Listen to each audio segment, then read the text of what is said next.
Hello guys, welcome. Collective reading tayo ngayon. Tingnan natin kung kaninong energy to. Pwedeng sa'yo, pwede rin sa person mo. So be open-minded po, hindi po halos lahat makaresonate kaya piliin nyo na lamang.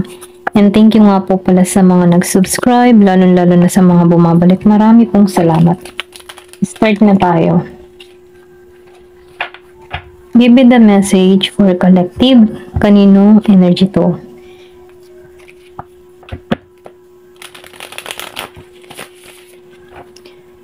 Excuse me po.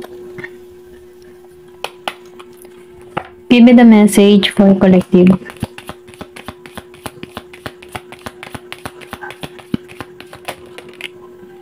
Meron ditong Death Reverse. Meron ditong Ace of Cups. Nakikita ko dito yung iba sa inyo. Nakatuon ka sa pagbabago. Kumbaga nakatuon ka sa mas maganda pa layunin mo sa buhay mo, okay? Yung bang tipo na ayaw mo nang pag-usapan ng nakaraan, ayaw mo nang isipin ng nakaraan. Kumbaga mas gusto mo yung maganda pang mangyayari sa hinaharap. Ayan. Ito lang yung nakikita ko. Handa ka sa pagbabago, handa ka sa mangyayari pa. And then nakikitaan ko rin dito, tinatanggalan mo na kasi yung mga nangyari in the past. Kumbaga, andito ka sa energy na gusto ko yung moving on na ako. Tapos na ako sa nangyari in the past. Nakatuon ako sa pagbabago. Okay? Kasi nakikitaan ko dito na mas priority mo yung tagumpay, yung kagalakan, kasiyahan, or pwede rin sabihin yung peace of mind mo. Kumbaga nakikitaan ko dito na mas nakatuon ka sa paglago mo, okay? Sa mga mangyayari na kung saan handa ka sa pagbabago. Ito lang yung nafe-feel ko. Kumbaga nirenew mo yung sarili mo dito. Kasi dito sa Ten of Swords, naranasan mo yung kabigatan Or pwede rin sabihin meron ka ditong tao na kung saan nahirapan ka sa sitwasyon at nasaktan ka dito. Kumbaga nafe-feel ko dito na kaya ayaw mo ng new beginning sa nakaraan kasi ang bigat, okay? So, nangyayari dito, tapos ka na dito at handa ka na. Then, nakikitaan ko rin dito na yung iba sa inyo, merong parating dito na bago, okay? New love, new opportunity, at pwede rin sabihin na ito yung naghihintay sa'yo dito. And then, nakikitaan ko dito, meron dito na Scorpio, Cancer, and Pisces, Gemini, Aquarius, and Libra. Then, meron din dito na Sagittarius, okay? Kumbaga, nakikitaan ko rin dito na yung iba sa inyo may pag-iintay. Or pwede rin sabihin, iniintay mo na lamang yung divine timing para sa'yo. Ayan. So, King of Cups. Nakikitaan ko dito, marami kang natutunan yan. Marami kang natutunan. And then, nafe-feel ko dito yung lalim ng iyong nararamdaman. Once na, yung bang tipo na, once na nagmamahal ka kasi, dibdiban, kaya ikaw, iniingatan mo yung sarili mo dito para hindi ka masaktan dito sa Ten of Swords. Kasi ramdam mo Kaya nakikitaan ko dito, mas prepare mo yung new love na parating sa'yo or pwede rin sabihin bagong tao na papasok sa buhay mo. Kasi nafe-feel ko dito na ikaw, masyado ka ng hinubog ng nakaraan kung bakit nagiging kang nakatayo dito para sa sarili mo. And then nafe-feel ko din dito, marami kang natutunan sa nakaraan mo. And then nakikitaan ko rin dito na nagkakaroon ka ng karunungan, okay? Ayan. Yung iba sa inyo, nafe-feel ko dito, masyado kang protektado sa energy mo or nagigikan, kumbaga meron kang boundary na nilalagay sa sarili mo. Ayan. Ito lang yung nafe-feel ko sa'yo sa King of Cups. Give me the message.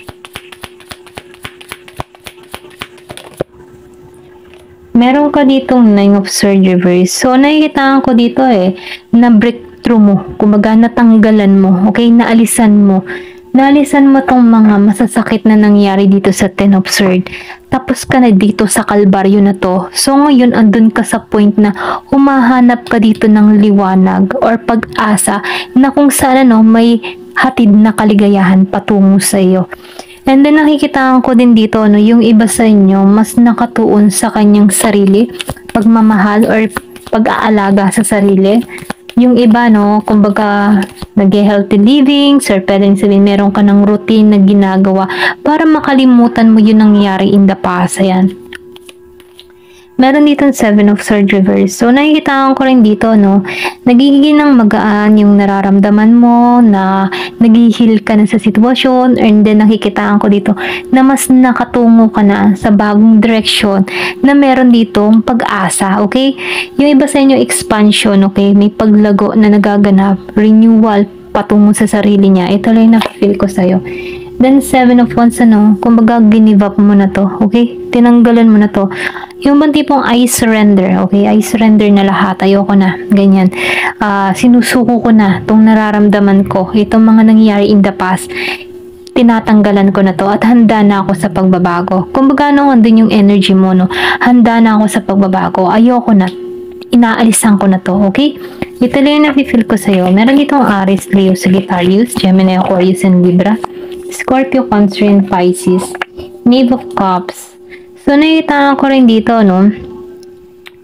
nakaranas ka dito na yung bang tipo na meron ka ditong tao na hindi ka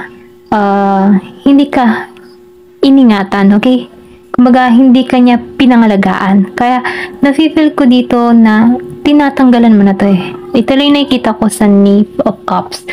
And then, nafe-feel ko din dito, maybe, nawawalan ka na ng amor or pwede rin sabihin na unti-unti na nawawala yung pagmamahal mo sa tao na to kasi nakaka-moving on ka na eh.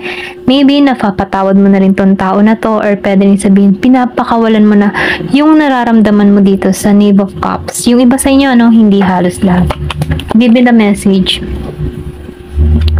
Then dito, Knight of Wands. So, nakikita ko rin dito, sa Knight of Wands, handa ka. Handa ka sa pagbabago. Meron dito ako nakikitang Year of the Rat, Year of the Rabbit, okay? So, ikaw, malakas yung instinct mo, malakas yung intuition mo, okay? Nakikita ko rito na yung iba sa inyo nagkakaroon dito ng spiritual development or pwede rin sabihin, naunawaan mo na yung sitwasyon. Kumbaga, lumalago ka. Ito rin nafe-feel ko dito sa Knight of Wands. Kumbaga, handa kang harapin yung kinabukasan or pwede rin sabihin, handa ka nang harapin or handa ka nang yakapin yung pagbabago na parating sa buhay mo. Ayan. Give me the message. Ano pa yung mensahe? Then dito sa Six of Cups, kasi nakikitaan ko dito meron ka ditong tao na hindi ka pinagtuunan, hindi ka binigyan ng atensyon, hindi ka, kumbaga ito yung pumapasok sa isipan mo eh. Kumbaga, nafe-feel ko sa'yo dito na ayoko nang maranasan itong ganitong pain or ganitong pagtatrato sa akin ng kapareha ko, okay? Kumbaga, nagiging kang malakas ang loob para alisan to at handa ka na dito. Ito lang yung nakikita ko sa'yo. Give me the message. Kumbaga, sinusunod mo yung intuition mo. Ayan. Meron ka dito, Four of Cups. Kumbaga, binibigyan mo yung sarili mo ng atensyon. Kumbaga, panahon, oras. Ayan. Kumbaga, mas nakatuon ka ngayon sa sarili mo. Kumbaga, nafe-feel ko din dito, pinagdadamutan mo. Okay? Kumbaga, hindi mo binibigyan ng energy yung person mo. Kumbaga, ayokong bigyan siya, ayokong masagap yung energy niya. Kumbaga, nagiging ka ng madamat, ayoko nang isipin siya. Ganun yung energy mo eh. Ito lang yung nakikita ko. Scorpio, Cancer, and Pisces. O pwede rin sabihin, meron kang ganung person, Kumbaga, ayoko na siyang isipin. Bahala na siya sa buhay niya, okay? Tinahak niya yan, okay? Tapos na ako sa kanya, okay? Dito sa Four of Cups. Nagiging kang madamot para sa tao mo. Kumbaga, hinuhold mo yung pagmamahal mo sa sarili mo. Doon mo binubuhos yung pagmamahal mo sa sarili mo. Kaysa sa taong nanakit sa'yo. Okay? Ito lang nakikita ko sa'yo. Ayan, tingnan pa natin yung situation.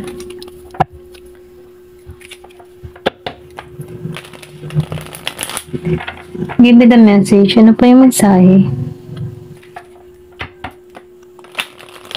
At yun yung maganda, kasi nalalaman mo or naiingatan mo na yung sarili mo. Ayan. Kumbaga, naging aral to. Itong experience na naranasan mo. Kumbaga, nagiging ka ng matalino sa pagpapasyang ginagawa mo. So, yung iba naman sa inyo, no, meron ditong gustong makipag-usap sa'yo. Okay? And then, nafe-feel ko din dito yung iba sa inyo, meron papasok na bagong simula or pwede rin sabihin bagong pagmamahal, bagong pag-ibig kasi meron ditong Ace of Cups. Meron ditong papasok sa'yo na pupuno sa cups na meron ka. Kasi nafe-feel ko yung cups mo empty na eh. Kumbaga, said na. Nasaid na ng kahapon. So, ngayon handa ka na may pumuno ng cups mo dito. Then, nafe-feel ko din dito, meron ditong gusto kang makausap, gusto kang makilala, or pwede rin sabihin na gusto nito ng panibagong kalbaryo sa buhay mo, okay?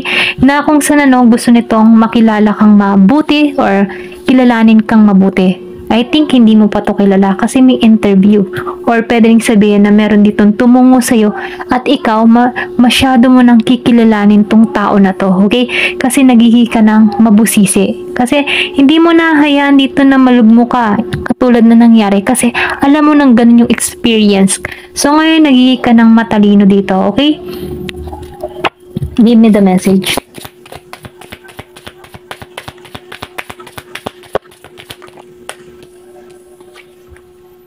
Nakita ko yung 11-11. So, meron ditong tao, okay, natutungo sa'yo na, alam mo yung passion niya, okay? Kumaga, meron tong init na mararamdaman or pwede rin sabihin na meron ditong iba siyang desire, okay? Nandun na yung passion. Kumaga, kung palalalimin pa natin yung desire nito, tutungo to sa mas malalim pang koneksyon na kung saan pwedeng may magbunga, okay? Ito na yung nakikita ko kasi nakikita ko dito na iba may chemistry kayo. Ito na nakikita ko, malakas yung impact sa'yo ng tao na ito or pwede rin sabihin na malakas yung sex appeal ng tao na ito para sa'yo at ganun din siya sa'yo, okay? Andun yung desire ng bawat isa, okay? Ito lang yung nakikita ko. Give me the message. Ano pa yung mensahe?